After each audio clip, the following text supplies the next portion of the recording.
we're still in basically a large waiting mode for Israel to begin the next part of its massive operation. Still has 300,000 guys in uniform.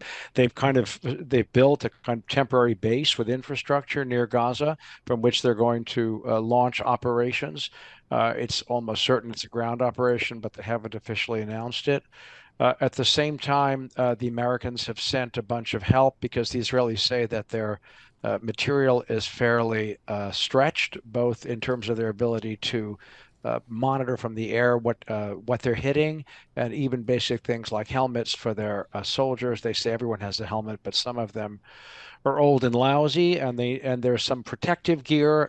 By the way, some of the protest movement that was working very hard against the government has now turned itself into a fundraising operation to help troops and families in the South.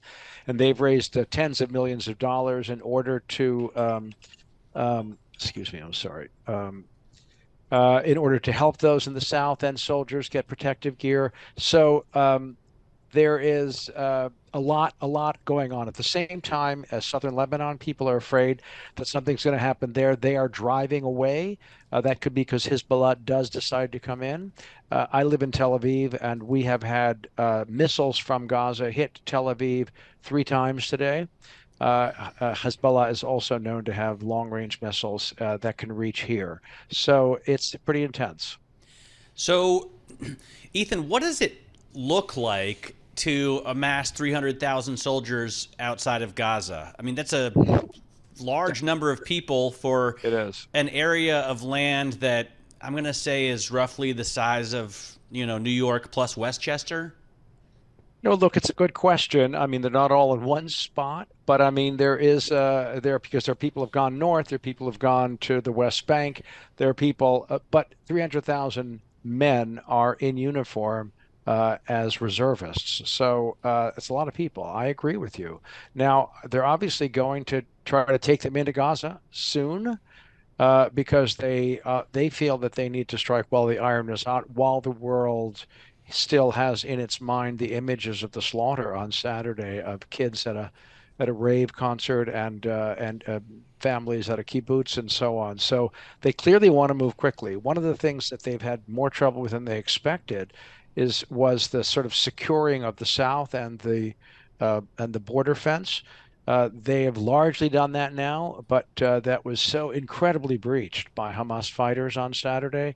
And it looks like there were probably close to 2,000 Hamas guys who came in on Saturday. They'd been saying 1,000, but today they said that they found 1,500 bodies of Hamas guys, and they've taken a bunch of people prisoner. So it's closer to two than to one.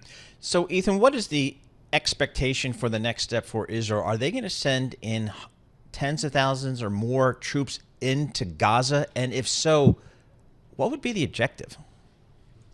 So they're not, of course, telling us, and we can only speculate. But the objective seems to be to, I mean, put in a large way, the way they're saying it's to send a message and make clear to Hamas that it never again will carry out an attack like it did on Saturday. It will not have the capacity because we're going to take down every ability of theirs to do so. Now, is this really possible? And if you go door to door in this way, aren't you going to lose a lot of guys?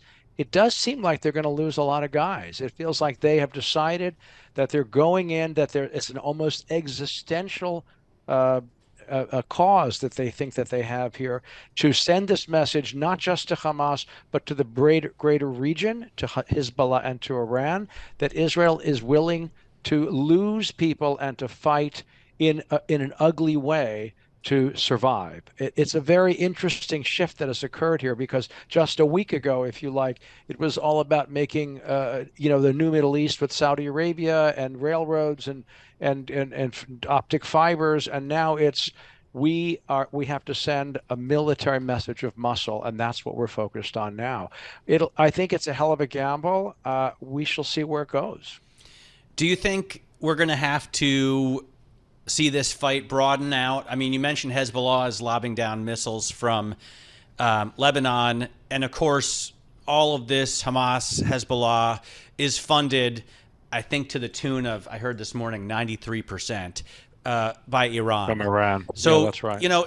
I suppose you can have an academic debate about whether or not Iran knew every single detail of this plan and green stamped it at every step of the way. But it doesn't really matter if they're the ones who are funding everything. Don't you need to take the fight to them? Well, I mean, I don't think that they want to take the fight to them, right? I mean, in that would be a kind of regional conflagration that is almost unimaginable, both in terms of supplies of oil and everything to the world, and the number of people involved. So, in fact, the U.S. has sent this big fleet right to the Eastern Med. It's on its way to send a message to Hezbollah to say don't send any missiles down, and to send a message to Iran to say we're going to limit it to this. So I don't. And Iran, meanwhile, is sending messages saying, if you guys go and start killing people in Gaza, you should know that you're going to pay a price. We don't know what that means, but it may mean something.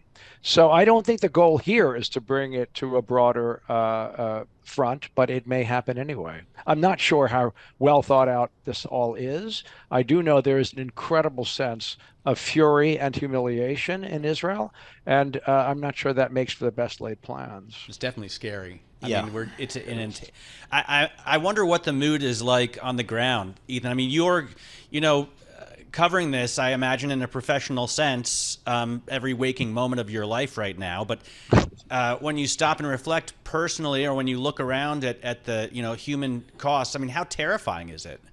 It's terrifying. It's utterly terrifying, and I'm not an Israeli, and so I don't have that same sense that they have. But I have been amazed since Saturday morning at the complete shift, turning on a dime, of people I know here who all they cared about before was stopping the judicial overhaul and trying to drive Benjamin Netanyahu from office, and now all they want to do is go in and be hard asses in Gaza. They want to go in and they want to fight back.